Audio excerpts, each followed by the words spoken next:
বাংলাদেশ কাণ্ডের পুনরাবৃত্তি কাঠিগড়ায় গোষ্ঠী সংঘর্ষে উত্তপ্ত কাঠিগড়ার কুশিয়ারকুলে সিআরপিএফ মোতায়েন, সম্প্রীতি বজায় রাখার আহ্বান শাসক দলের। এক গুজবকে কেন্দ্র করে সোমবার রাতে রক্তক্ষয়ী সংঘর্ষ ঘটে গেল কাঠিগড়ার কুশিয়ারকুলে। পরিস্থিতি নিয়ন্ত্রণে থাকলেও মোতায়েন করার রয়েছে আধা সামরিক বাহিনী। একাধিক ব্যক্তি একসাথেই চলাচলের উপর রয়েছে নিষেধাজ্ঞা। মিটিং মিছিলেও রয়েছে কড়া নিষেধাজ্ঞা। উল্লেখ্য, এক ভিনধর্মী ব্যক্তিকে গাড়ি সমেত জ্বালিয়ে দেওয়া হয়েছে এমন গুজব ছড়িয়ে পড়তেই কুশিয়ারকুলতে মাথায় জড়ো হন শত শত মানুষ। চলে ধর্মীয় স্লোগান।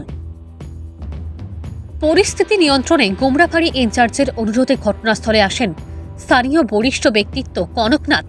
তাকে দেখেই একদল উশৃঙ্খল যুবক ঝাঁপিয়ে পড়ে তার উপর। এতে মারাত্মক জখম হন কনকবাবু। জখম হয় সজল 10 সহ আরও এক যুবক। একসময় স্লোগান দিতে দিতে ওই দল ঢুকে পড়ে কুশিয়ারকুল আকসাতে। সেখানে ঢিল ছড়ে ওই দল। শেষে পুলিশ ঘটনাস্থলে পৌঁছাতেই গা ঢাকা দেয় দলটি। এদিকে সঙ্গে সঙ্গে জখমিতে স্থানীয় ব্লক পিএইচসিতে পাঠালে সেখানকার কর্তব্যরত চিকিৎসকরা তাদের শিলচর মেডিকেল কলেজ হাসপাতালে পাঠান। বর্তমানে তারা সেখানকার বেডে শয্যাশায়ী। ঘটনা বেগতিক খবর পেয়ে রাতেই ছুটে আসেন পুলিশ সুপার নোমাল মাহাতো। তিনি দুই সম্প্রদায়কেই শান্তি বজায় রাখার আহ্বান জানান। সঙ্গে সঙ্গেই মোতায়েন করা হয় আধা সামরিক বাহিনী। দিনভর গোটা এলাকা থেকে সামরিক বাহিনীর দখলে। প্রশাসনিক তরফে একাধিক ব্যক্তির সাথে একসাথেই চলাফেরা, মিটিং মিছিলের করার নিষেধাজ্ঞা জারি করা হয়। এতেই হয়তো ঘটনার জল এখানেই থেমে যায়।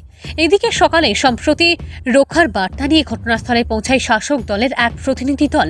এতে ছিলেন কালাইন মণ্ডল সভাপতি নিত্য গোপাল দাস, প্রাক্তন বিধায়ক অমরচাঁদ জৈন, পশ্চিম কাঠিগড়া মণ্ডল সভাপতি সুব্রত চক্রবর্তী, অসিত বরণ দেব, অনিল দাস সহ অনেকে।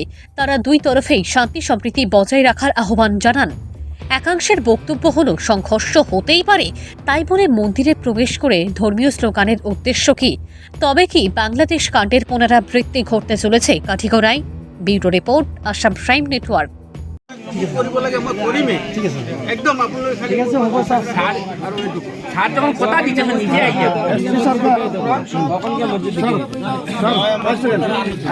सामने उसका सर बता दिया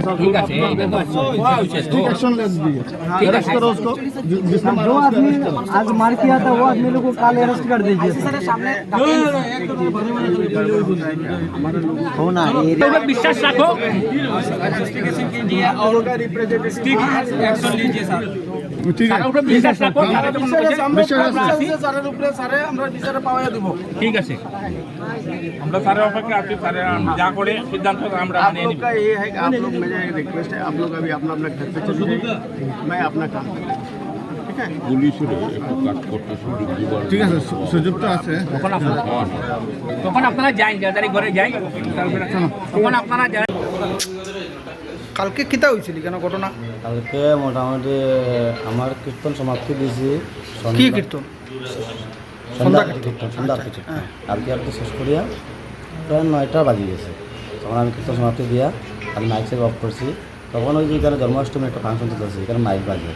তা আমিও সব আমার বক্তবিন্দু গেছে গে, আমি এখানে মানদেবে বইয়া মানে লেখি আর হিসাব করি আর আজকে জন্মাষ্টমী আমার হিসাব করি আমি বইয়া। এমন সময় শুনি ওদিক থেকে কয়েকটা লোকে হাল্লা করে দিয়েছে আল্লাহ আল্লাহ আল্লাহ। তখন আমি তো একা, হ্যাঁ, তখন আমার আশ্রমের যে কমিটির যে প্রেসিডেন্ট তাকে ফোন করছিলাম। কে প্রেসিডেন্ট? কে?